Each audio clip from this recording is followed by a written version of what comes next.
आशा करता हूँ मेरे भाई सभी अच्छे होंगे और अच्छे से मन लगाकर पढ़ाई कर रहे होंगे। तो मेरे प्यारे भाइयों, आज हम इस वीडियो में प्रश्नावली 7.2 का क्लास 10th का क्वेश्चन नंबर 7 को सॉल्व करेंगे। आइए मेरे भाइयों, बिंदु ए के निर्देशांक ज्ञात कीजिए जहां ए भी एक वृत्त का व्यास है जिसका केंद्र ये है। तो मेरे भाइयों, एक वृत्त है तो केंद्र क्या होता है? केंद्र मेरे भाइयों वह बिंदु होता है जहां से वृत्त बनता है। तो ये केंद्र है, ये वृत्त बन गया, ठीक है। मतलब जहां हमारी पेंसिल की नोक रखी होती है वही तो मतलब वृत्त होता है, मतलब केंद्र होता है वृत्त का।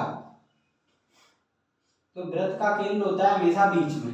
और मेरे भाई ए भी इसका एक व्यास है इसमें, तो ए भी व्यास है, तो इसका मतलब है ए भी ए, ठीक है। ये सी केंद्र है, सी का मतलब केंद्र। तो हमें दिया क्या है? हमें निकालना क्या है? बी के निर्देशांक ए के निकालने, मतलब ए के निर्देशांक एक्स और वाई ये निकालना है।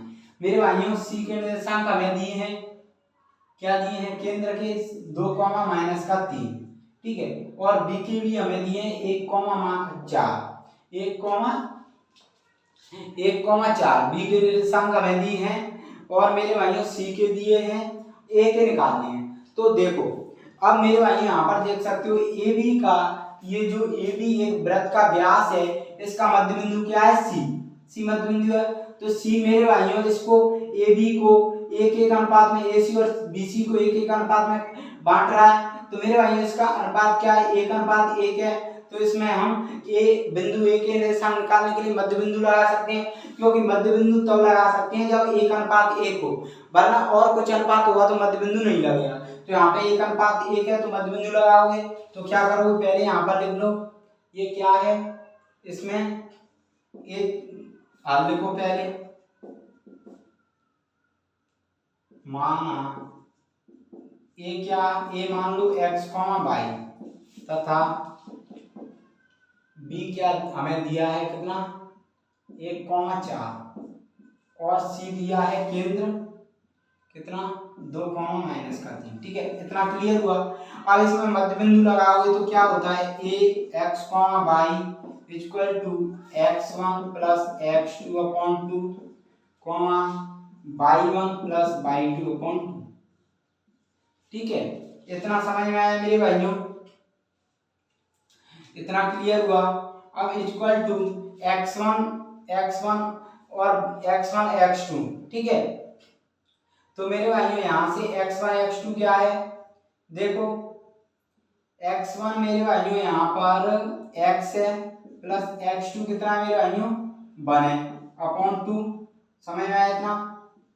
y1 कितना है मेरे भाइयों? y1 देखो y है प्लस y2 कितना है? 4 अपॉन 2। अब इतना क्लियर हुआ। चूंकि मेरे भाइयों, चूंकि हम अब क्या निकालेंगे? हम निकालेंगे ए के निर्देशांक, तो x और y निकालेंगे। तो x के निर्देशांक निकालने के लिए मेरे भाइयों क्या करेंगे? हम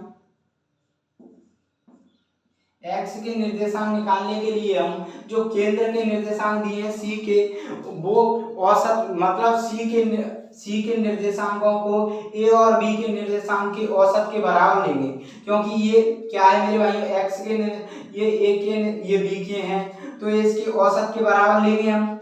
तो औसत के बराबर लोगे तो क्या करोगे? औसत के बराबर मतलब दो का x के निर्देशांक निकालोगे तो x के निर्देशांक, तो ये औसत ही तो है मेरे भाइयों x+1 औसत का फॉर्मूला। इसको इसके बराबर लेना है केंद्र के निर्देशांक के बराबर। तो क्या करोगे? ये क्या होता है मेरे भाइयों? ये कंडीशन होती है, इसमें दी है, ठीक है। तो 2 = x+1 अपॉन 2 ऐसे, ठीक है। तो इसका क्रॉस मल्टीप्लाई कर लो मेरे भाइयों।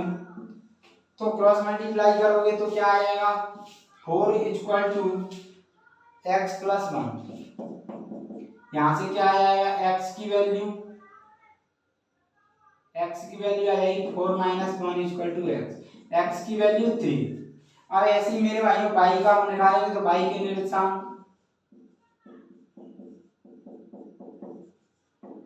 निर्देशांक, तो मेरे भाइयों y के निर्देशांक निकालोगे आप, तो देखो y के निर्देशांक निकाल रहे हो,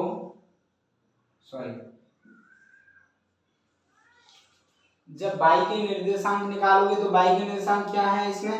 ये वाला इसकी मतलब औसत के बराबर होगा, ये केंद्र की औसत के इसका मान, तो औसत के बराबर होगा तो माइनस केंद्र के निर्देशांक, तो निर्देशांक के औसत के बराबर मतलब -3 = y+4।